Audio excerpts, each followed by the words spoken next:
नमस्कार दोस्तों, मैं मुकेश नंदल एक बार फिर से आपका स्वागत है। और हमारे साथ हैं दादा पी.एल. राय, जो आपको बहुत अच्छी अच्छी बातें बताएंगे। हिस्ट्री के बारे में, हमारी जो पुरखे हैं उनके बारे में बताएंगे। ये भट्ट हैं जो हमारा लेखा जोखा रखते हैं। हिस्ट्री के भी बहुत अच्छे जानकार हैं, कई सारी बुक्स लिखी हैं इन्होंने। तो आज हम इनसे बात करेंगे नांदल समुदाय के ऊपर, यानी कि मैं खुद नांदल हूँ। आज नांदल गोत्र के ऊपर बात करेंगे कि कहाँ से शुरू हुआ और कौन सा वंश है। तो राम राम दादा। राम राम। स्वागत है आपका हमारे चैनल में। आशीर्वाद। तो दादा, नांदल खाप के बारे में बताओ दादा। नांदल जो गोत्र है कहाँ से शुरू होता है और कौन सबसे पहले इसको शुरू करने वाला है, हमारे इतिहास क्या है? ओम अस्तु मां सद्गमे तमसोर्मां ज्योतिर्गमे मृत्योर्मां अमृतं गमे। ओम दयानिधे भवत्कृपाणे जप उपासनादि कर्मणा धर्मर्थकाम मोक्षाणाम सद्य सिद्धीन भवेन। अच्छा, अब शुरू करते हैं नांदल खाप से जी। और नांदल गोत। जी। ऐसा है कि अब तक हमने वर्णन किया, सृष्टि की उत्पत्ति बताई, व्यवस्था, वर्ण व्यवस्था के बारे में बताया, कैसे कैसे ये सब कुछ हुआ है। तो इसमें हमें ज्ञान प्राप्त होता है कि कुछ नियम होते हैं। जी। कोई भी काम करोगे या कोई भी आप किसी लेख को लिखेंगे या ईश्वर के बारे में सोचेंगे तो सब जगह नियमबद्ध होकर करना पड़ता है। जी। तो नियम के अनुसार हम देखते हैं कि सूर्य पूरब से ही निकलते हैं। बिल्कुल। और पश्चिमास्त होते हैं, वो दिशा नहीं बदलते। ये एक कड़वा सत्य है, सर्वमान्य है और सर्वमान्य है, इसका कोई विरोधी नहीं है। बिल्कुल। और सत्य भी वही होता है जिसका कोई विरोधी ना हो। और सत्य ही ईश्वर का नाम है, ईश्वर ही सत्य है, वही शिव है और शिव ही सुंदर है। तो नियम बहुत आवश्यक है, और जिसको सब मान लें वो तो होता है नियम। विज्ञान जी। विज्ञान जो है उसको सब मानते हैं। अब विज्ञान बनावटी तो है नहीं, बिल्कुल वास्तविकता है विज्ञान के अंदर। अब खेत में आप बीज बोते हैं तो पैदा होता है समय पे, अपने जलवायु के हिसाब से हम बीज जो बोते हैं, खेती बाड़ी करते हैं या कोई भी पौधा लगाते हैं, तो वो सब नियमबद्ध हैं। एक आप कुर्सी बुनते हो, चारपाई बुनते हो, उसका भी नियम है। टेबल मेज बनाते हैं, उसके भी नियम है। तो कहीं भी देखा जाता है तो नियम के बिना नहीं होता। ऐसे समाज हैं। जब ये उत्पत्ति हुई तो प्रकृति ने अपना कार्य किया। इसमें मनुष्य ने कितनी खोज की होगी, कितना प्रयास किया होगा, कितना समय बर्बाद किया होगा जब कुछ इसको मिला है। जी। और बगैर प्रकृति के सम्मिलित हुए हमारे काम नहीं बनते। तो इसमें हमने लेना है कि भाई जो देखना है, सबसे पहले ब्राह्मण का कार्य देखना है। तो इसमें आता है कि अध्ययनम यजनम याजनम तथा दानम प्रतिगृह्य ब्राह्मण नाम अकल्प्यत। यानी पढ़ना पढ़ाना, यज्ञ का करना कराना, दान देना तथा लेना ब्राह्मण के कार्य हैं। परंतु विद्या पढ़ाकर तथा यज्ञ कराकर आजीविका करनी उत्तम होती है। ये इसमें मनुस्मृति में लिखा हुआ है जी। और इसमें ब्राह्मण तो 121 प्रकार के हैं, लेकिन काम बटे हुए हैं जी। किसी को कोई कार्य दे रखा है, किसी को कोई कार्य दे रखा है। तो इसमें जो भट्ट ब्राह्मण हैं, भट्ट लोगों के 5 भेद हैं और उनको ये कार्य दिया गया था। 5 भेद कौन से हैं, 5 नाम कौन से हैं, 6 पद्धति हैं और 8 इनके कर्म लिखे गए हैं। जी। गोत्र वही है जो अन्य ब्राह्मण वर्ण के हैं। गौड़ काने कुछ वंशावलियाँ पहले ही प्रकाशित हैं, उसमें सब कुछ लिखा गया है। तो अब हम लेंगे यहाँ पे ब्रह्म, महाराज, कवि, वरुण तथा जातवेद आदि जो ब्राह्मण हुए हैं, वो वेदों में वर्णन आता है। और वेद की वाणी में ये बताया गया है कि नियम निरूपण सबसे पहले देखना पड़ता है। बिल्कुल। तो प्रकृति में ये गोत्र वगैरह तो बाद की बात है। जी।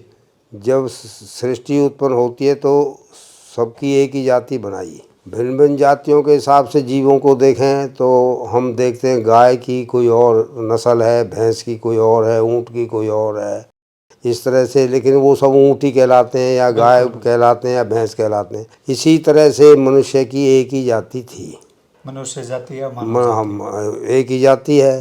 तो उसमें आपने किसी की नाक सिर पे लगी हुई नहीं देखी, बिल्कुल। आपने किसी के कान कंधे पे लटके हुए नहीं देखे हैं। समान एक ही नियम से सब कुछ चल रहा है। बिल्कुल। कहीं से भी आप मिलान करके देखेंगे तो एक ही नियम है, लेकिन वो ज्ञान और विज्ञान उसको अलग अलग करता है। बिल्कुल। इसलिए ज्ञान और विज्ञान को जानना जरूरी है। अब इसमें नियम आते हैं। बिल्कुल। विज्ञान जो है वो संपूर्ण है, इसका कहीं विरोध नहीं होता। और परमेश्वर का जो विज्ञान है, विज्ञान तो परमेश्वर का, परमेश्वर कृत है। वो ही सभी, आपने देखा संसार में सभी डॉक्टर नहीं हैं, सभी अध्यापक नहीं हैं, सभी किसान नहीं हैं जी। सभी जो है मतलब इंजीनियर नहीं हैं। लेकिन हम ये देखते हैं कि भिन्न भिन्न हैं और इनमें जो है तो वो ये परमेश्वर ही कृत है। अगर परमेश्वर हमारे हृदय में निवास ना करे, हमारे अंदर ना बोले, हमें जो है ना बताए, कुछ ना चलाए, तो हम चल नहीं सकते। बिल्कुल।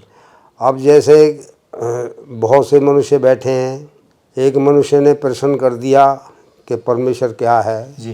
क्या आपने देखा है, कहाँ रहता है।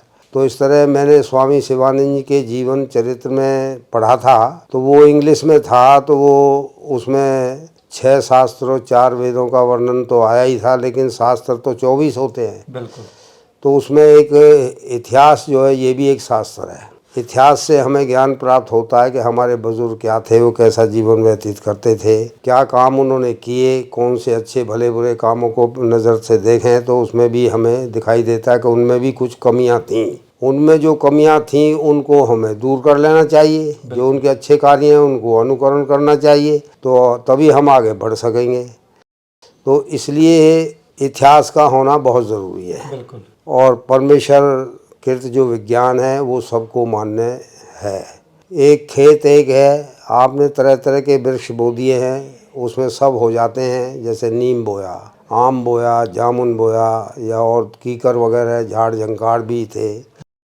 अब इनको हम अलग से देखें तो नीम तो कड़वा होता है, बिल्कुल। आम मीठा होता है, जामुन कसैला होता है। जी।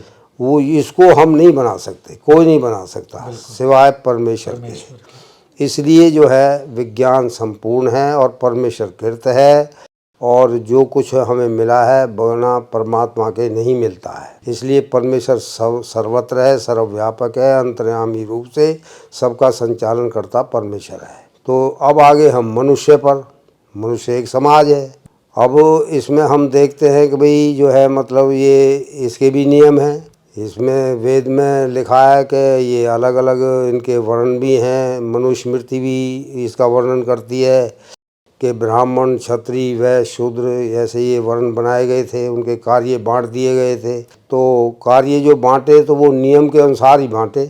तो उसमें क्षत्रिय वर्ण में आता है नांदल, और क्षत्रिय वर्ण को हम लेते हैं तो आरंभ में उसके इतिहास हमें बताता है।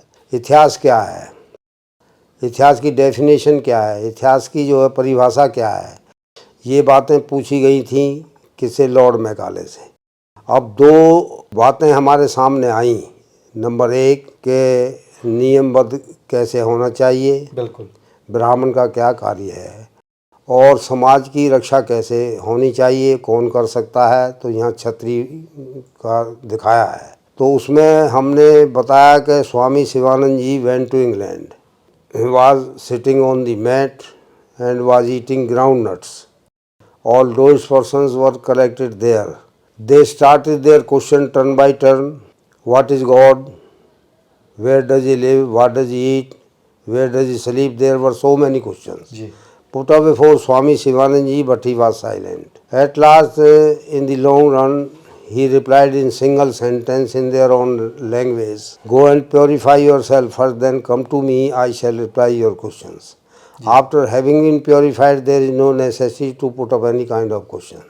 तो इसलिए जो है मतलब उन्होंने एक ही सेंटेंस में समझा दिया, और वो इस बात को जो ना समझे तो दोबारा भी पूछेगा, क्योंकि ध्यान वहाँ उसका नहीं होगा या बीच में कुछ रह गया होगा तो पूछ भी सकता है। ये नहीं कि भाई एक बार बता दिया तो दोबारा नहीं बताया जा सकता। तो वो स्वामी जी ने हमें बताया, और उन्होंने अध्यात्मवाद को लिया, उन्होंने ही मतलब हमें प्रकृति रूप से समझाया, सृष्टि उत्पत्ति कहाँ हुई, कैसे हुई, किसके द्वारा हुई, जल के बिना कुछ नहीं होता। ये सब बातें हमने जिक्र कर दिया है एक दो दिन पहले। लेकिन अब हम इसमें लेते हैं लॉर्ड मैकाले को। लॉर्ड मैकाले ने हिस्ट्री लिखी, तो उसने एक तरफा हिस्ट्री लिख दी। उसमें हमने पढ़ा उसकी हिस्ट्री में है कि भाई सारे भूमंडल में अंग्रेज़ों का राज होना चाहिए, ये होना चाहिए, वो होना चाहिए, और दूसरे को उसने लिया ही कुछ नहीं। भारतवर्ष को लिया नहीं, अमेरिका को पकड़ लिया, अमेरिका के बाद उसने रूस को पकड़ लिया, किसी और को पकड़ लिया। तो इस तरह से जो है वो इतिहास की ये डेफिनेशन नहीं है। हमें इतिहास की सही डेफिनेशन चाहिए।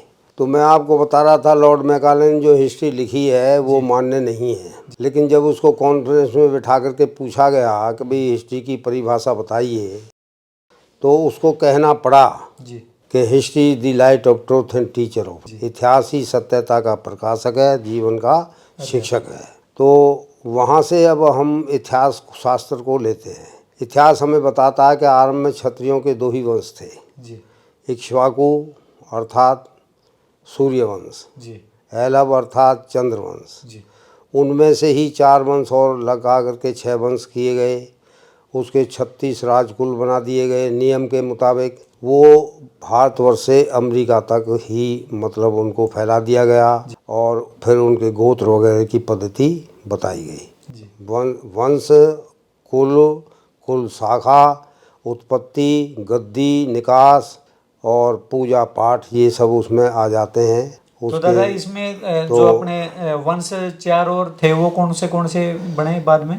4 वंश जो बाद में बने, तो यहाँ पर थोड़ा इतिहासकारों का अपना अपना मत है जी। लेकिन इसमें 4 वंश जैसे नागवंश जी, और असुर वंश, ऋषि वंश और अग्निवंश जी, ये 4 वंश जोड़े गए। तो 3 वंश इसमें जो है वो सूर्य वंश से आए हैं, और एक वंश जो अग्नि वंश में जो आता है वो पवार कुल, वो इंद्र से चालू हुआ है। देवताओं का जो सरदार है, मुखिया है, वो इंद्र देवता है जी, देवताओं का राजा है। इसलिए एक पवार कुल, उसमें ब्रह्मक्षत्र वंश इसको बोला गया है जी। ये 4 वंशों में जोड़ करके ये 6 वंश हो जाते हैं जी, और 6 वंश के 36 राजकुल बनते हैं, और 36 राजकुलों की जो है 1185 शाखाएं बनती हैं। शाखाएं बन गई। और उन शाखाओं की जो मुख्य शाखाएं हैं, शाखा किसको कहते हैं? शाखा एक संबोधन को कहते हैं। उसमें पता ना कितना बोला है, कितने मंत्र आ जाते हैं, कितनी बातें आ जाती हैं।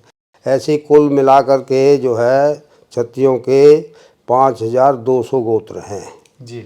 इसी में सब जो है हमारा राजपूत, जाट या गुजर या मराठा, डोगरा, गढ़वाली, नेपाली, भूटानी जी, ये सब इसके अंदर जो मैना सब आ जाते हैं। सिख वगैरह कोई बाकी नहीं रहता है जी। सब इसी में ही मतलब एकीकरण कर दिया गया, और ये समय समय पे इसी का ही रूप चलता है। तो उसमें से 5200 गोत्र हैं।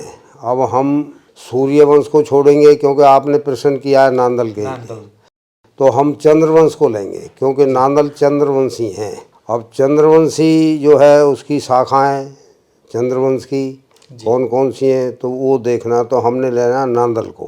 तो वंश इसका चंद्रवंश है, कुल इसका तोमर है जी, तोमर कुल में जी, और उसकी ये एक मुख्य शाखा है जी, नांदल के विषय में ये है कि नांदल शब्द कैसे पड़ा, तो ये संगठनात्मक शक्ति का रूप हमें दिखाता है जी।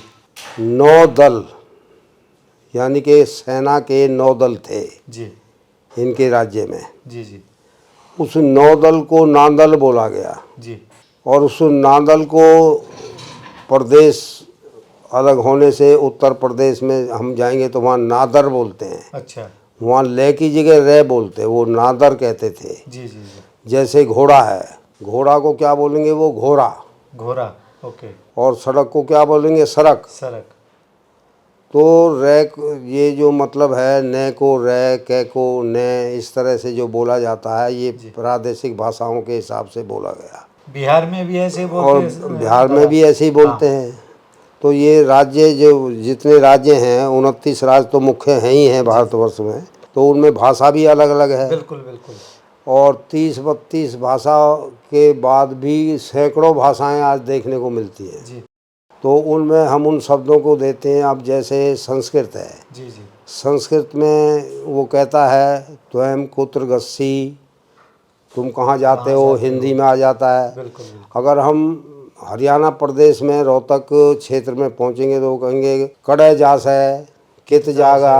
बिल्कुल। तो इस तरह से वो बदल गया वहाँ, लेकिन वो संकेत यही है कि ये संस्कृत में से बोल रहा है। ऐसे हम पंजाब में पहुँचते हैं तो पंजाबी भाषा में बोला जाएगा कित्थे जाना है, ईगल होई सी राती की हो गया सी, खंग लग पई सी। तो वो अपनी भाषा है। जी जी बिल्कुल। अगर हम जो गुजरात में पहुंच जाते हैं तो वो हम यहाँ कहते हैं केस है, वो कहेंगे काइच है। तो वहाँ फ़र्क आएगा महाराष्ट्र में। और महाराष्ट्र में पहुंच जाएंगे तो वो कहेंगे कुटला जिला है। जी जी। तुमचा वहीनी का है कैसा का, झोपला का, जेबला का, वो अपनी भाषा में बोल रहे हैं। उनको समझना पड़ेगा क्या बोल रहे हैं क्या नहीं बोल रहे हैं। तो ये भाषाएं हैं, लेकिन ये सभी भाषाएं हम देखते हैं तो ये भाषाएं संस्कृत से ही उत्पन्न होती हैं। जी। अब संस्कृत में वेद हैं, वेद लिखे हुए हैं संस्कृत में हैं। तो वो वेद या संस्कृत भाषा परमेश्वर कृत है। ये तो दादा नौदल में कौन कौन से आते थे? नौदल, जी नौदल में तो उनका जो बताया है कि भाई ये पृथ्वीराज के ज़माने के इतिहास में मिलता है। जी भाई इसमें कौन से दल थे, जैसे घुड़सवार एक दल है, जी जी। हाथियों का एक दल है, बिल्कुल। जैसे रथों का एक दल है। जी इस तरह से उस सेना में जो हाथी से जा रहा है उसको हाथी दल बोलते हैं, जी जी। घुड़सवार दल बोलते हैं। इस तरह से तो पैदल वाले ये हो गए। पैदल सैनिक हो गए। तो ये सब मतलब इस तरह से नाम है ये। तो इसी तरह से 9 दल इनके पास थे। तो ये बड़ा अच्छा काम है कि भाई सभी तरह की लड़ाई को लड़ सकते हैं। तो मैं बता रहा था आपको नांदल के विषय में कि ये संगठनात्मक शक्ति है। जी जी। इतिहास बनता है फैक्ट से, तत्वों से, जानकारी होती है घटनाओं से। जी रूढ़िवादी से या रूढ़ी से मतलब जो है इतिहास नहीं बनता। बिल्कुल। क्योंकि रूढ़िवादियों में कल्पना ज़्यादा होती है, स्वार्थ सिद्धि भी होती है, पक्षपात भी आ जाता है। तो उससे इतिहास आगे नहीं बढ़ता।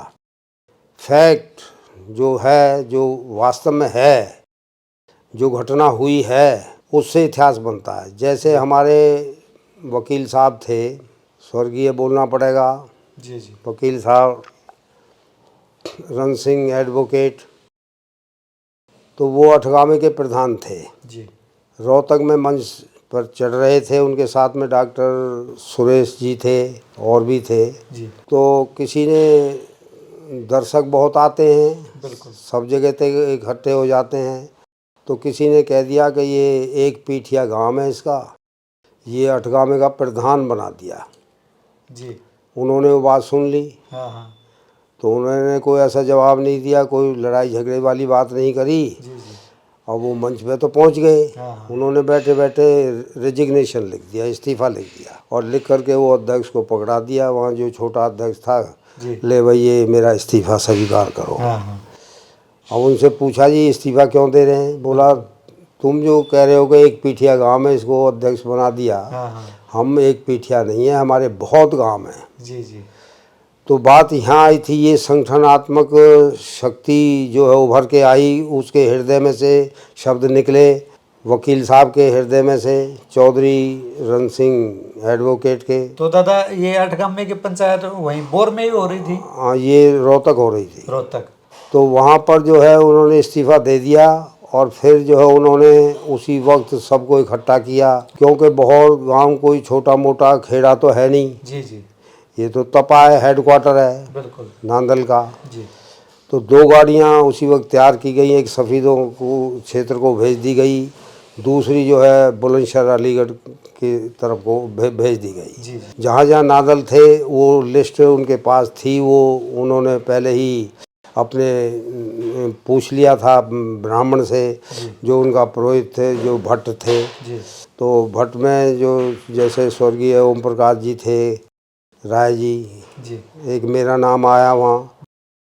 तो इसलिए हमने जो है 52-53 गांव इकट्ठे कर दिए थे। जी सोनीपत रोड पर जो पाठशाला स्कूल है, जी। वहाँ इनको एकत्र किया गया। तो उस समय 30-32 गांवों के आदमी पहुँच गए थे। मौजूद हो गए जी और बाकी हम करते रहे। जी तो तारीख दे रखी थी 20 अक्टूबर जी 2002 को उसका सम्मेलन बता रखा था। जी तो ये 19 तारीख को वो गाड़ियाँ गई थी जी और उसी स्कूल के प्रांगण में लोग वागों को इकट्ठा करते रहे। जी तो ये सब जगह से बुलाया गया, सबको इतिहास प्रकट किया, जी। सबको इतिहास के बारे में बताया गया।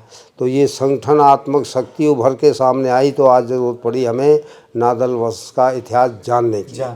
हमें ज़रूरत पड़ी आज उन भट्ट ब्राह्मणों की, जो ये लिखते आ रहे हैं, बताते आ रहे हैं। तो हमें पता लगा इन पोथियों में क्या है, क्या चीज़ लिखी जाती है, इतिहास लिखा जाता है, सजरा चित्र भी बन जाता है। वो हमें काम देता है, भूमि भवन के विषय में काम देता है। जैसे पटवारी के पास जाएंगे तो वो सजरा उसके पास भी होता है, तहसीलदार का उस पर अधिकार होता है, वो अफसर होता है। लेकिन उसमें किसी के नाम को छोड़ दें तो आपको क्या पता लगेगा। इसलिए ये जो मतलब भट्ट ब्राह्मण है, इसको पेश करेंगे तो अपनी पोथी लेके वहाँ पहुँचेगा, फिर वो प्रमाण देगा, ऊपर से वो बताएगा किसका कौन हुआ। बिल्कुल। तो इसलिए वहाँ चोरी नहीं हो सकती, वहाँ गलत कार्य नहीं हो सकते, वहाँ रिश्वतखोरी अत्याचार वगैरह कुछ नहीं हो सकता है। तो न्याय मिलता है। तो ये इसमें सजरा चित्र भी होता है, इतिहास के साथ साथ में इतिहास एक सत्य प्रत्यक्ष प्रमाण होता है और इतिहास के द्वारा ही पता लगता है। तो दादा तपा हो गया, बोहर तपा बोहर हो गया। तो और जो 52 जो गांव थे वो सारे के सारे हरियाणा में पड़ते हैं या बाहर भी हैं? वो ऐसा है कि चंद्रवंश चला है, मध्य मेरू पर्वत जो हिमालय में है जी, और वहाँ से जो है एक स्थान पड़ता त्रिविष्टप। आज कल उसको तिब्बत बोलते हैं। अच्छा, त्रिविष्टप का नाम तिब्बत है। त्रिविष्टप पुराना नाम है, प्राचीन नाम है, और जो आधुनिक नाम है वो तिब्बत बोलते हैं जी। तो तिब्बत में इनका राज्य था। तो उस वक्त इस कुली को हम तोमर कुल बोलते थे जी। अब वहाँ तिब्बत में महाराज याति तक जो है अत्रि से ये वंश चला था, चंद्रवंश। अनसुईया उनकी धर्मपत्नी का नाम था। जी। फिर उनके 3 पुत्र हुए थे। सोम चंद्र नाम था, चंद्र, उसका उपनाम सोम था। तो इसको चंद्रवंश और सोमवंश भी बोला गया। दूसरा बच्चा था दुर्वासा, उसके ब्राह्मण हैं। दुर्वासा बहुत क्रोधी ऋषि मुनि था, सत्य के उसी के सिवाय किसी में विश्वास नहीं रखता था। और तीसरा था वहाँ दत्तात्रेय, जिसके गोस्वामी बोले जाते हैं। तो चंद्र के पुत्र हुए बुद्ध। अब बुद्ध नाम आया, राजा का नाम बुद्ध है। तो उसकी शाखा बन गई बुधवार। जैसे रोहतक के पास एक गांव सोनारिया है तो वहाँ का गोत्र बुधवार है। ऐसे ही बुद्ध से अयु के नौ से गोत होता है। नौ से याति की 2 रानियाँ थीं। एक का नाम शर्मिष्ठा था, दूसरी का नाम देवयानी था। देवयानी शुक्राचार्य ऋषि की कन्या थी और शर्मिष्ठा राजा वर्ष प्रभा की लड़की थी। तो इनसे जो है 2 और 3 5 पुत्र उत्पन्न हुए। तो इसमें एक का नाम पुरु था, उसको हिस्से में आया था प्रयाग। उसने प्रयाग की स्थापना करी थी, प्रयाग को व्यवस्थापित किया था। और वो प्रयाग उस समय तपा था, जो मतलब तोमर कुली का। तो जब वो वहाँ से फिर हस्ती हुआ, उसमें आगे दुष्यंत राजा होते हैं, चक्रवर्ती राजा होते हैं दुष्यंत, और देश का नाम भारतवर्ष पड़ता है। तो वो कोई छोटे मोटे थोड़े ही थे। दादा भारत से पहले क्या नाम था देश का? देश का नाम भारत से पहले आरंभ में इसको देवभूमि के नाम से पुकारा गया, देवभूमि। और देवभूमि के बाद इसको फिर आर्यवर्त बोला गया, जी जी जी भरतखंड बोला गया, जी जी। और भरतखंड के बाद में फिर इसको जम्मू द्वीप के नाम से जाना अच्छा, जाता जम्मू है। द्वीप। उसके बाद में फिर इसको जो है भारतवर्ष बोला गया, जी। और अब इसको हिंदुस्तान बोला जा रहा है, कोई भारत ही बोल देता है, इंग्लिश में इंडिया बोल हाँ देते कोई हैं। इंग्लिश में इंडिया बोल देते हैं, इसके बहुत नाम हैं इसके, लेकिन भारत भारत ही है, इसको भारत के ही नाम से जाना जाता है। जी तो उसमें वहाँ से उनके वंश में हस्ती नाम का राजा हुआ, उसने हस्तिनापुर बसा लिया था। अब हस्तिनापुर जो है वो युद्ध भूमि भी है, हस्तिनापुर जो है एक गद्दी भी है, हस्तिनापुर से ही जो है मतलब इसका इतिहास, नांदल का इतिहास मिलता है। उसके बाद में युधिष्ठिर के ज़माने में इंद्रप्रस्थ, दिल्ली का नाम आया, दिल्ली को इंद्रप्रस्थ दे दिया गया। ये जो खांडसा है वहाँ से लेके गुरुग्राम तक, गुरुग्राम जो है द्रोणाचार्य का बसाया हुआ नगर है, इसलिए इसको गुरुग्राम इसका नाम रखा गया है। बिल्कुल। और अपभ्रंश भाषा में गुड़गामा कहने लगे थे, जी। लेकिन अब फिर इसको गुरुग्राम ही बोला जाता नाम दे है। दिया। तो इस तरह से ये फिर मतलब जो है कि हम यहाँ रोहतक में आए तो इसका नाम रोहतक नहीं था, इसका नाम खोखरा कोट था। अच्छा। अब वो खोखरा कोट यहाँ योद्धों की ये राजधानी थी, जी। योद्धे राजपूत रहते थे यहाँ लोधा। उसके बाद में जो है फिर इसका नाम रोहतासगढ़ आया, जी। क्यों महाराजा हरिश्चंद्र जो थे सत्यवादी राजा थे, उनके पुत्र का नाम रोहतास था, उनके हिस्से में ये भूमि आ गई थी, तो इसलिए रोहतास, इसलिए रोहतासगढ़ इसको कहने लगे। जी। रोहतासगढ़ में गढ़ छोड़ के रोहतक कहने लगे। जी जी। अब रोहतक ही चल रहा है जब से। बिल्कुल बिल्कुल। तो ऐसे ये नाम बनते बिगड़ते चलते हैं जी। देश में। और इस इतिहास से ये भी पता लगता है, इसमें चित्ररथ नाम का राजा हुआ था, अभिमन्यु के बाद जो है परीक्षित, और परीक्षित के बाद जन्मेजय, जन्मेजय के बाद द्वितीय राम, छत्रमल, फिर चित्ररथ। तो चित्ररथ ने चीन और रूस को आबाद किया है। और राजा हुए हैं सूर्यवंश में भी हुए हैं, अमरीश ने अमेरिका बसाया है, रेवत ने कोसाथली ब्राज़ील को बसाया है, ऐसे उनके नाम हैं। अजय विजय ने नेपाल भूटान को बसाया है, और कृष्ण जी ने द्वारका बसाई, कुबेर ने लंका बसाई। इस तरह सभी विश्व के जितने देश हैं सब भारतवर्ष से ही बसे हैं। और भारतवर्ष का चक्रवर्ती राज्य था, 4 इसके आश्रम थे, 4 इसके वर्ण थे, 4 ही मुख्य दिशाएं हैं, 4 गौण दिशाएं जोड़ के 8 हैं, 2 और जोड़ी जाए तो ऊपर नीचे आकाश पाताल, तो ये 10 दिशाएं बन जाती हैं। तो दादा तोमर वंश में अभी आगे चल के तो कुली आ गई, तोमर कुली में। हाँ। तो उससे आगे फिर जैसे अपना तपा नांदलों का बोहर हो गया है। हाँ। तो इसमें फिर नांदलों का फैलाव कैसे हुआ आगे? फैलाव, सबसे पहले बोर में कौन आया था? ये फैलाव ऐसे हुआ कि हम अर्जुन से सुना रहे हैं, अभिमन्यु भी आ गया है जी। सब राजाओं के नाम आ रहे हैं। बिल्कुल। तो ये क्षेमक राजा तक चलता है, और क्षेमक तक की वंशावली सत्यार्थ प्रकाश में महर्षि दयानंद ने जो ग्रंथ लिखा है सत्यार्थ प्रकाश, उसमें ये दिया हुआ है। और क्षेमक के बाद में राजा जल भरत तक वंशावली आगे हमें मिलती है भट्ट ग्रंथों में। और जल भरत, राजा जल भरत के होते हैं फिर कर्ण राजा। कर्ण राजा के 15 बेटों का जिक्र आता है, उसमें जो है मतलब नाम है उनके, जैसे अनंगपाल प्रथम है, विलनदेव है, तेजपाल है, जूहीपाल है, जैसे आपके जो है मतलब भुवनपाल हैं, सुखपाल है, ऐसे नाम है, श्रीपत है, बलजीत है, जैसे महीपाल है, और आपके जो है जो समय सिंह आ जाता है, मांडेराव आ जाता है। तो इस तरह से ये 15 बेटों के नाम हैं। तो उसमें फिर जो भुवनपाल राजा होता है उससे ये नांदल वंश आगे बढ़ता है। ओके। तो भुवनपाल आ जाते हैं, और दिल्ली का जो पुराना किला है जी। वहाँ से इसकी नपाई करें तो 75 किलोमीटर ये किला पड़ता है। और उस एरिया में जो पुराना रेलवे स्टेशन है, और इसमें शादरा क्षेत्र भी है, रोहतक का बहादुरगढ़ का क्षेत्र आ जाता है, गुरुग्राम का भी इसमें फरीदाबाद वगैरह ये सब आ जाते हैं, और सोनीपत तक। तो ये जो मतलब एरिया है इसमें अलीपुर है, नरेला तक, दिल्ली तक आ जाता है और ये 75 किलोमीटर बैठता है और इसका नाम पहले योगनीपुर था। योगनीपुर। इस मोहल्ले थे यहाँ पर, तो योगनीपुर के नाम से ये पुकारा जाता था और फिर लेकिन दिल्ली ही नाम रहा, चाहे किसी ने बदला भी है। मंगलगढ़, महरौली क्षेत्र को मंगलगढ़ कहते हैं, वहाँ अड़ंगपुर होता है। तो ये दिल्ली से अड़ंगपुर गए थे। अड़ंगपुर जो है ये हरियाणा और दिल्ली की सीमा के ऊपर है, पहाड़ी क्षेत्र है और मथुरा हाईवे जो गया है दिल्ली से उसके ही नज़दीक आसपास पड़ता है। तो ये फिर वहाँ अड़ंगपुर चले गए थे। अड़ंगपुर से भुवनपाल तो पाटन चला गया। पाटन पड़ता है राजस्थान में, सीकर ज़िला है उसके साथ पाटन पड़ता है। और पाटन से 20 किलोमीटर की दूरी पे पहाड़ी में इनकी देवी का मंदिर बना हुआ है, नांदलों का।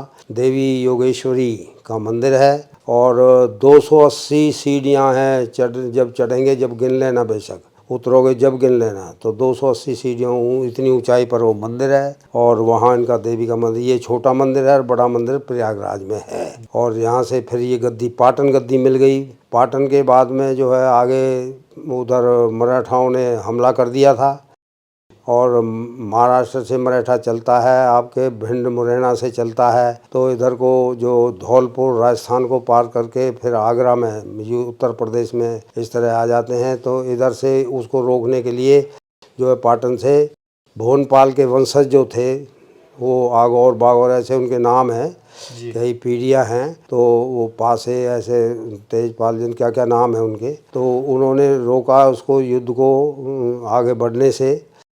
तो वहाँ पर मुरैना से भिंड को जो रोड गई है, वहाँ से 40 मील की दूरी पे भिंड पड़ता है मुरैना से। उससे पहले नदियाँ पड़ती हैं, क्वारी नदी है, चंबल नदी है, ये जो कुछ नदियाँ पड़ती, तुंगभद्रा नदी है और इस तरह से नदियाँ पड़ती हैं। तो आगरे को पार करके धौलपुर को जब हम करते हैं तो सिकरोदा एक जगह है जी, सिकरोदा पड़ता है मुरैना से पहले और धौलपुर के बाद में पड़ता है वो सिकरोदा। और मुरैना से परे ग्वालियर की तरफ फिर नूराबाद पड़ता है। वो नूराबाद में 2 युद्ध हुए थे, तो वहाँ नांदल ने 2 युद्ध लड़े हैं। और वो क्षेत्र जो है मुरैना से जब्बलपुर तक भदौरिया का है।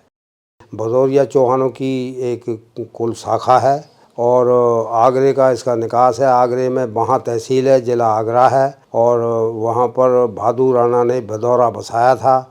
इनका निकास वहाँ का है, भदौरिया का। तो भदौरिया नज़दीक पड़ते थे और फिर ये भी पहले तो तोमर ही बोले जाते थे, तो इसलिए तोमर भदौरिया के आपस में संबंध भी थे, विवाह शादी आदि के रूप से भी थे। तो इसलिए ये उनके साथ मिलके इन्होंने उसको रोका, अपने शत्रु को वहीं रोक दिया, आगे नहीं बढ़ने दिया। और फिर वहाँ से बाद में जो है ये आए हैं, तो पाटन से फिर ये अड़ंगपुर आए थे, वहाँ इनका शासन रहा है। उसके बाद फिर ये टांडा में चले गए हैं, टांडा में रहे, बीच में खेड़ा। टांडा किस एरिया में पड़ता दादा? टांडा, खेड़ा, पहले तो खेड़ा आता है, तो खेड़ा दिल्ली क्षेत्र में ही पड़ते हैं। फिर एक टांडा है, तो टांडे में कुछ दिन रहे थे। वहाँ से ये बहौर में आके बसे, चौधरी कुंदन सिंह, विक्रमी संवत 1181 की साल में आए हैं।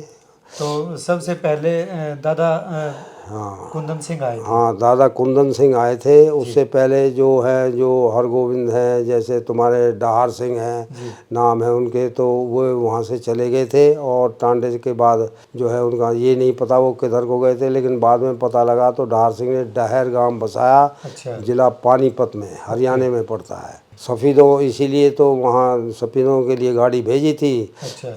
अपने वकील साहब ने, स्वर्गीय माननीय वकील साहब रण सिंह एडवोकेट ने।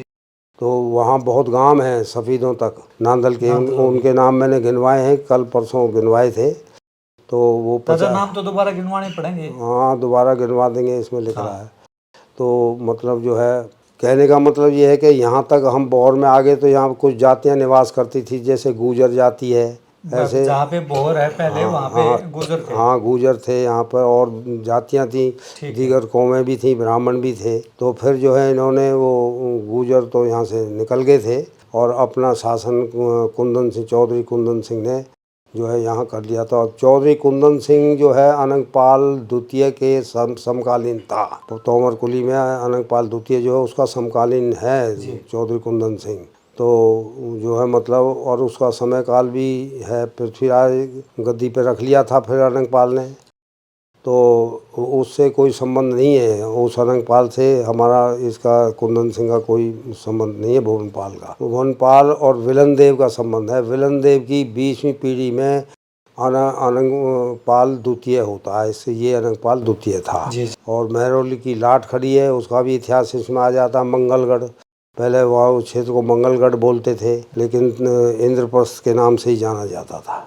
तो दादा कुंदन सिंह के बाद हाँ, उनके जैसे अभी बोहर और मेलवान दो पाने हैं। हाँ, दो पाने हैं। हाँ, तो दादा कुंदन सिंह के बाद बताइए। दादा कुंदन सिंह के बाद में ऐसा है, कुंदन सिंह की 2 शादियां हुई थी जी। उसमें 4 पुत्र उत्पन्न हुए थे जी। तो पहला जो अजय था वो एक्सपायर हो गया या क्या, उसका तो लेख है ही नहीं जी। दूसरा था मेलू। ओके। मेलू के नाम से मेलवान पाना है जी, मेलवान पाना। और तीसरा फिर आता है भोपा। ओके। उसे भूप सिंह नाम था। जी। जी। भोपा के नाम से जानते थे तो उससे भोप्यान पाना बना है। जी। जी। और एक भाई था उसे धर्मा कहते थे, धर्म सिंह नाम था। और अब बहर में उसका चिन्ह निशान भी है, उसके हिस्से का दिखाई दे रहा है। जोड़ है, धर्मा वाला जोड़ मशहूर है। धर्मेश भी बोलते हैं दादा उसको। धर्मेश बोलते हैं, वो भी मशहूर है। जी। फिर जो है मतलब वो यहाँ से चला गया था उत्तर प्रदेश में। ओके। तो उत्तर प्रदेश में ज़िला बुलंदशहर अलीगढ़ में जो गांव हैं, 12 गांव है लगभग। जी। उनके नाम भी हैं। रकड़ा नवर गोठनी में न्याय पंचायत है उनकी। तो इसलिए जो है वहाँ वो 12 गांव वहाँ चले गए थे। तो वो 12 गांव नादर कहने लगे। ओके। नादल की जगह नादर। नादर। तब उनको बताया गया था ये नादल ही है। ओके। तो वो आए थे सम्मेलन में, यहाँ बहर में आए थे और आते हैं और हर साल ही आ जाते हैं। अब तो जानकारी हो गई है। हाँ, बिल्कुल। तो दादा धर्मू के थे वो। हाँ, वो धर्मू के 12 गांव उन पर शासन कराया उसने, उसके नाम है वहाँ पर। तो इसलिए जो है वो उनका इतिहास है और जो है वो धर्मू के ही बोले जाते हैं। तो दादा जो कर्ण राजा था उसके बाद का जो इतिहास है वो एक बार उनके कितने बेटे हुए थे वो हमें बताओ एक बार। हाँ, कर्ण राजा के 15 बेटे हुए हैं। वैसे तो बहुत मत हैं, किसी ने तो इसको 7 बेटे बताए हैं, किसी ने 15 बेटे बताए हैं, जी। जी। किसी ने 12 बेटे बताए हैं। लेकिन जब इसकी हमने खोज की तो उसमें 15 बेटों के नाम आए हैं। उनको मैं बोलता हूँ, ध्यान से सुनना जी। पहला है अनंगपाल प्रथम। ये दिल्ली में हैं, दिल्ली रहे हैं, रवे राजपूत के नाम से जाने जाते हैं। इनके गांव नारायणा के अंडर आते हैं, 24 गांव। ओके। दूसरा बेटा है इंद्रपाल। ये यहाँ से चला गया था और इंदौर में इसने राज्य स्थापित कर लिया था।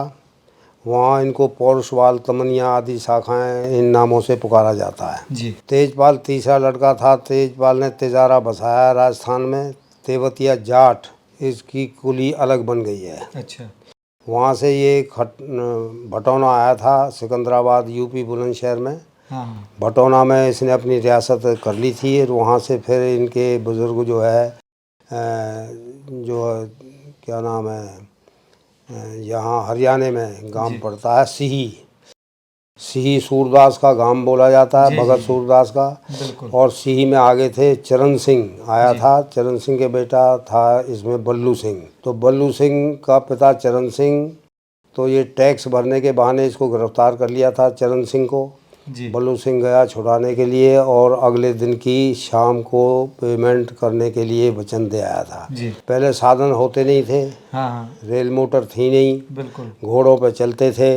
वो घोड़े पे चला गया क्योंकि उसकी बुआ धर्मकौर सिनसिनवार भरतपुर में ब्याही थी। जी। जिसका बेटा हुआ महाराजा सूरजमल। जी। जब सूरजमल को जाके उसने कहा भाई ऐसे ऐसे बात है, तो मेरे बाप को ले गए थे, फिर मैं छुड़ा कर ले आया हूँ, लेकिन वायदा कराया कल मैं टैक्स भर दूंगा।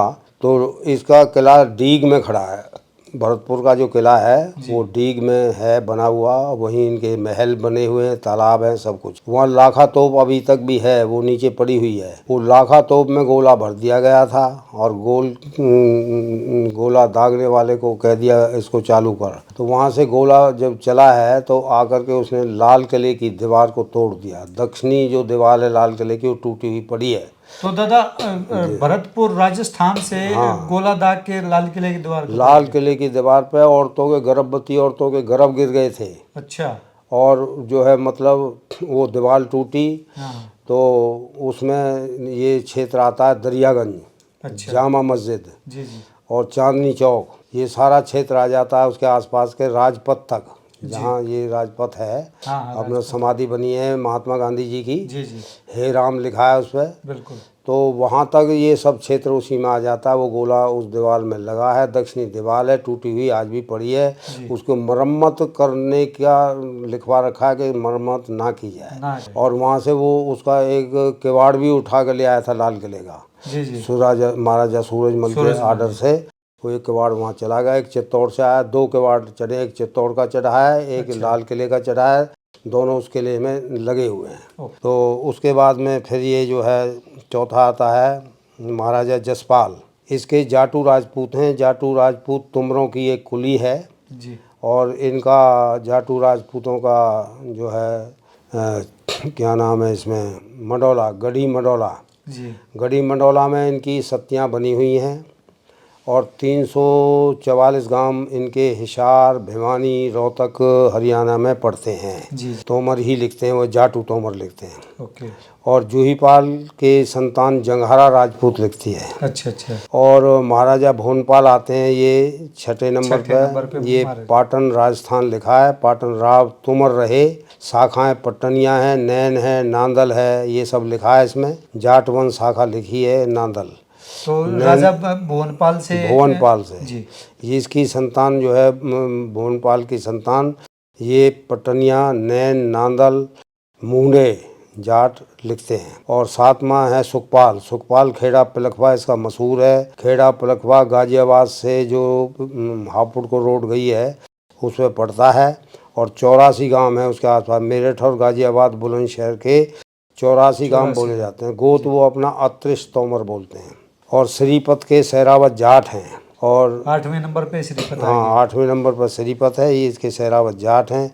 ये महरौली से इनका हेडक्वार्टर है। और इनके साथ में आगे आएगा महिपाल नाम, वो मैं बोलूँगा, वो भी महरौली में है। तो 9वां लड़का है डेढ़राज। डेढ़राज का ये गुजर हैं, डेढ़े गोत बताते हैं। अच्छा। दिल्ली प्रांत में है, 24 गांव इनके मौजूद हैं। और फिर सहीपाल, महाराजा सहीपाल, तो इसके हैं सुमाड़, इनको सुमाइल भी बोलते हैं। अच्छा। सुमाइल राजपूत, ये अपने आप को राजपूत कहते हैं। मेरठ यूपी में 32 गांव मौजूद हैं। महाराजा बलजीत सरोवर, 14 राणा राजपूत और जाट, ये दोनों ही सरोवर 14 राणा बोलते हैं। इनका निकास है जाट बसे पाक कसमा, कोई गांव होगा। हाँ, पाक कसमा है दादा, इधर ही है रोहतक में। गांगल, गंगोली, कारोर आदि ये जो गांव हैं, ये जो है मतलब वंशावली में लिखे हैं। जैनपाल और निकेतपाल 2 भाई थे, इनसे इनकी वंशावली चली हुई है। फिर आता है महाराजा राम सिंह। ये टांक नाम के जाट और छिपी, रोहिला, ये इनमें सब में हैं। ये जाट में भी इसके वंशज हैं और छिपी रोहिला में भी इसके वंशज हैं और राजपूतों में भी इसके वंशज हैं जी। और महिपाल महरौली 13 नंबर पे 13 नंबर पर आया है महिपाल। ये दिल्ली आबाद करी है। महलावत जाट वंश लिखा हुआ है, इनका वहाँ जटवाड़ा मौजूद है और महल आज भी खड़ा हुआ है। महाराजा सलखन पाल लिखा है इसमें। सलखन पाल जो है सलखलान गोत है इनका। अब ये अपने आप को तोमर ही बताते हैं। गोरड बखेता में मौजूद हैं। हाँ जी। और बड़ौत उत्तर प्रदेश में भी हैं। ये गोरड बखेता हरियाणा में लगता है और बड़ौत उत्तर प्रदेश में लगता है।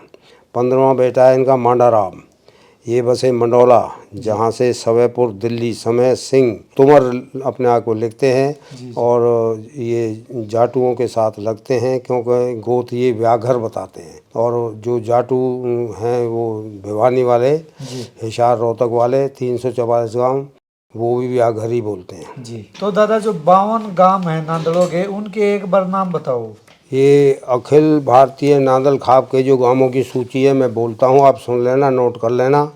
तो मैं चलूँगा तपा बहौर से। जी बहौर मुख्यालय है कह लो, हेडक्वार्टर कह लो, तपा कह लो, जी तीनों का एक ही अर्थ होता है। जी और रोहतक ज़िला है और हरियाणा में पड़ता है। जी जी तो ये रोहतक ज़िले के बोल रहा हूँ। पहले यहाँ 10 गांव बोलूँगा मैं। जी बहौर 1, गढ़ी बहौर 2, चिमनी 3, निगाना 4, कुताना 5, रिठाल 6, भाली 7, माजरा 8, नादल, गांव का नाम नांदल भी है, जी जी गांव का नाम 9, और सुंदरपुर 10 गांव ये रोहतक हरियाणा में लगते हैं। जी उसके बाद तीसरी खेड़ा है, भिवानी रोहतक में लगता है 11 में। 12वां है चरखी, ये भिवानी में लगता है। फिर लगता है डहार गांव, डहार पानीपत ज़िले में लगता है, हरियाणा में लगता है। पानीपत के बोलूँगा 5 गांव। डहार 1, मडाना खुर्द 2, जटौला 3, खुकुडाना और तहारपुर निकट समालखा, ये पानीपत में लगते हैं। यहाँ तक ये 17 गांव हो गए। जी 18वां जैसीपुर है, इसको उदयसीपुर भी बोलते हैं, सोनीपत ज़िले में लगता है। जी सावरपुर भी सोनीपत में लगता है।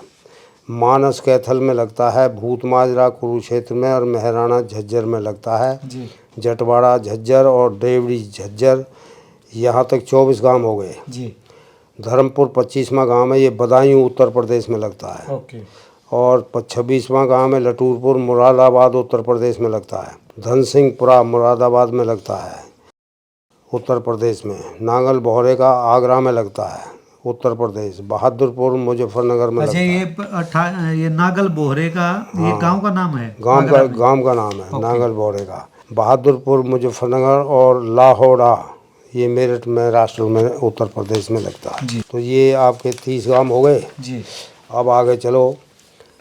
अब मैं बोलूँगा अलीगढ़ के गांव बोलूँगा, 1 2 3 5 गांव अलीगढ़ के बोलूँगा। रकराना 1, शाहपुर 2, जलोखरी 3, धर्मपुर 4 और सिमरोटी 5 गांव ये अलीगढ़ यूनिवर्सिटी में लगते हैं। अलीगढ़ प्रदेश उत्तर प्रदेश में लगते हैं। जी 36वां गांव आ गया अहरौली, जी ये बुलंदशहर में लगता है उत्तर प्रदेश में। अब बुलंदशहर के गांव में बोलूँगा आपको 6 गांव, जी 7 गांव। अहरौली 1, रामगढ़ी 2, नौरंगा 3, हबीबपुर 4, फिरोजपुर 5, भूतगढ़ी 6 और भूना जाटान 7 और गोठनी न्याय पंचायत ये भी बुलंदशहर में लगता है। यहाँ तक आ गया। जी जी अभी बुलंदशहर के और गांव बाकी हैं। जी 44वां गांव आएगा चौड़े राकिला निकट डिवाई, खसरूपुर, जलालपुर, चरौरा, राजपुर, शाहपुर कलां और बिलोशिया ये लगते हैं बुलंदशहर में जी जी उत्तर प्रदेश में। यहाँ तक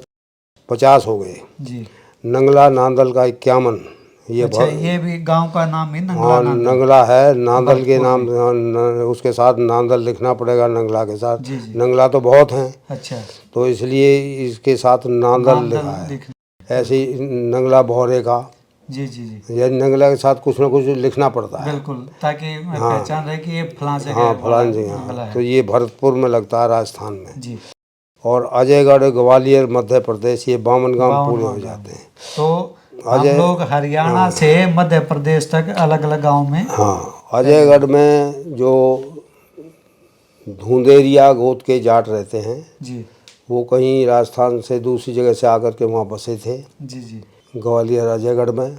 जी लेकिन हमने अजयगढ़ को इसलिए लिया है कि डहर गांव पानीपत ज़िला हरियाणा में लगता है और डहर के नांदल ने वहाँ ज़मीन खरीद ली थी, जी जी इसलिए उनकी वजह से अजयगढ़ लिखना पड़ा। अजयगढ़ जी। ये ऐसे है। ठोलाबाज बताऊँ? हाँ, मेलवान में कौन रहता है, भोपाल में कौन बिल्कुल, रहता है? बिल्कुल। तो अब आपका क्वेश्चन था कुंदन सिंह से आगे बताओ जी उनकी वंशावली, उनके जो ये जो बहौर में जो ठोले हैं जी जी ये वो किस नाम से हैं और कौन कौन से हैं। बिल्कुल। तो ये आपका क्वेश्चन है, इसका जवाब मैं दे रहा हूँ। पहले चौधरी मेलू का मेलवान पाना है। जी मेलू नांदल मेलू के नाम से मशहूर है। जी तो इसमें उसके लड़के होते हैं, भूरू है, राजू है, घल्लन है, पालन है, सुअड़ है, किरमा। 5 बेटे थे मेलू। 5 बेटे हैं इसके। अब मैं आपको क्रमांक 1 जमा 4 इसमें लिखा हुआ है। जी भूरू वगैरह ये मेलवान पान भूरियान लिखा है। तो राजू को लूँगा दूसरे नंबर पर, राजू जो है। अब उसके सलहड़, लाधी, सत्तू, नत्थू, कीरत और खोराज जी ये हैं। तो ये सलहड़ में तो चांदियान ठोला आता है, चांदियान। जी। और लाधी में आता है ठोला लाध्यान। लाध्यान। और नत्थू में आता है बेला नाथ्यान जी और ठोला बोडियान। और फिर अब इसके कीरत के लड़के 3 हैं अलग अलग इसके, इनमें एक का चला है ठोला घिगलान, अच्छा। बाकी 2 का नहीं चला। तो दादा सत्तू का भी नहीं चला? ना, ये जो ना बोल रहा हूँ उनका नहीं चला। ठीक है। खोराज है, खोराज के लड़के होते हैं सामरे और धारे। अब इसमें धारे का तो कुछ है नहीं जी सामरे का धनीराज और तुलसीराम है, तुलसीराम का कुछ नहीं। जी धनीराज का है मोधु हरिचंद, जी और फिर मोधु का कुछ नहीं है, हरिचंद का है। जी दीपा है, दयादास है, मक्खन है, मायादास है, तुंगल है, इच्छाराम है। इसमें दीपा का चला है डूंगा, उलचे, माडू, जीवन नांदल। अब जीवन नांदल का काथा अलग है और यहाँ इनका बाकी का दे रखा है जेठूमल, अमीचंद, श्रीचंद, ये बाकी पोथी बताएगी मेलवान पाने की। जी जी। चौधरी अमीचंद के बसे गढ़ी बहौर आड़ी। विक्रमी सम्मत 1895 मिति मास 6 सुदी 9वीं वार सोमवार, ठोला अमीचंद का। अब जीवन नांदल का बोलता हूँ, वो सुन लो। जी पीछे आया ना जीवन नांदल। हाँ बिल्कुल। जीवन नांदल के लड़के के नाम लिखे हेमराज, पूर्णमल और भवानी दास। हेमराज का ठोला लच्छी राम और पूर्णमल का ठोला है पुरु, कथा अलग है। और भवानी छूट गया है, इसका कुछ नहीं है। जी रायसाल, पृथ्वीमल और दुर्गन। इसमें सीलू, चेतरामती, ये सजरा जो है ठोला लच्छीराम में मिलेगा। जी ठोला लच्छीराम का जो खाता है पंडित ओम प्रकाश की पोथी में मिलेगा। ओके। अब आ गया चौधरी पूर्णमल नांदल काथा ठोला पुरु से। तो इसमें ठोला भागलान लिखा हुआ है, पुरु में से आया है। प्रोजी छल्ले इनका कुछ नहीं है। भगवाना का भी ठोला पुरु ही है। कलाल चंद का अलग ठोला है, कोरा का कुछ नहीं है। कलाल चंद नांदल में आएगा जगदीश, गोवर्धन, जसरथ और जयमल। जगदीश का ठोला है चौगाड़ा। जी फिर नीचे जसरथ में आएंगे ताराचंद, ठोला ताराचंद लिखा है वहाँ। शिवराम का ठोला चौगाड़ा है। नंदलाल का ठोला नंदलाल है।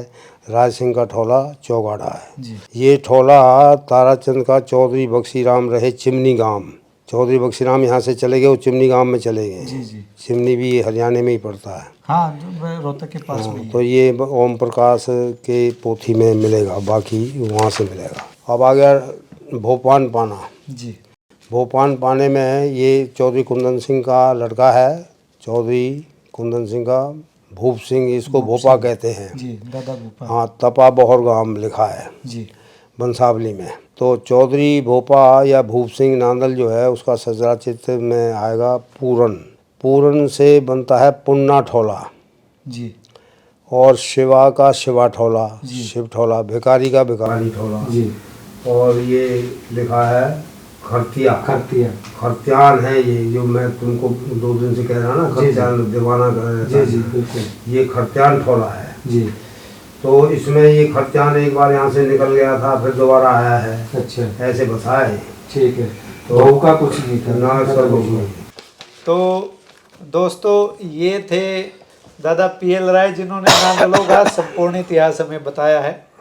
अभी इससे आगे छोटा सा और इतिहास है जो इनकी पोथी में है, वो मेरे अपना पर्सनल होगा, उसको भी मैं आगे इसके साथ में जोड़ दूंगा। तो अगर ये आपको बुक चाहिए तो ये आपको नांदल भवन में मिल जाएगी। दादा पीएल राय की ही लिखी हुई है। वहाँ पे आप ताऊत जाकर आप बात कर लियो, वो आप ये सारा का सारा उपलब्ध करवा देंगे। दादा की लिखी हुई किताब है, या जल्दी ही रिलीज भी होने वाली है। तो अगर मान लो आपको अब ये किताब चाहिए है तो नांदल भवन तक आप जाकर ले इसको, इसकी आपको कॉपी मिल जाएगी। तो अगली बार फिर कुछ लेकर आओगे दादा द्वारा और कुछ पूछेंगे। तो तब तक के लिए राम राम।